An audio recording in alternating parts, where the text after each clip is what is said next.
in the last month we've had a couple of issues, particularly around the Tamiflu, Roche and GSK as well. All of that good effort you might be making with FPIA, it's unfortunate, but bad news sells newspapers, and so it can bring us down quite a lot as an industry. What's your reaction to some of the news that's coming out, and how can pharma counteract the actions of a few destroying the reputation of the many? So I won't accept the premise in your introduction, but for sure a few cases have got a lot of publicity recently. And I think it falls on all of us, not just as companies, but as individuals, to make sure we're transparent in everything that we do. In today's world of total transparency on most things, we need to be, as we always aim to be, but to be totally transparent and really to continue to do the right thing. So as an industry, we're judged on the whole industry, and of course some cases get more publicity than others.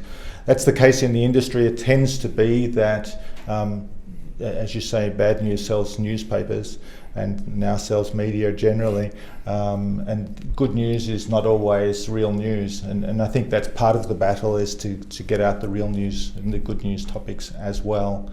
But it falls to the whole industry to continue to be transparent, to continue to operate in a way that you're very comfortable seeing on the front page of the New York Times or the Times in the UK or Sydney Morning Herald in Australia or wherever it is. So I think that falls to all of us. Yeah. Well, you mentioned the initiative with FPIA and you mentioned that it falls to all of us.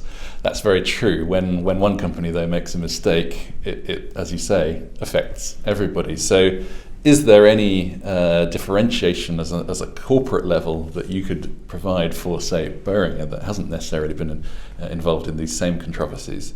Is there any differentiation that you can apply there, or do you very much have to work as an entire industry through this?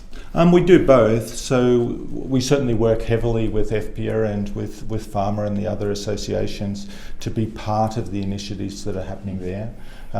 We also have our own initiatives on transparency. That's been one of our topics for quite some time. And we're continually looking and making sure that we're working together or in alignment with the codes in the individual countries. So I think it's both an industry topic and a company topic. Boehringer sets itself high standards. The fact that we've done that for a long time is crucial, but we have to keep doing that as well, and we will keep focusing on that. As we do that, we hope that shows out in the market and is appreciated out in the market as well.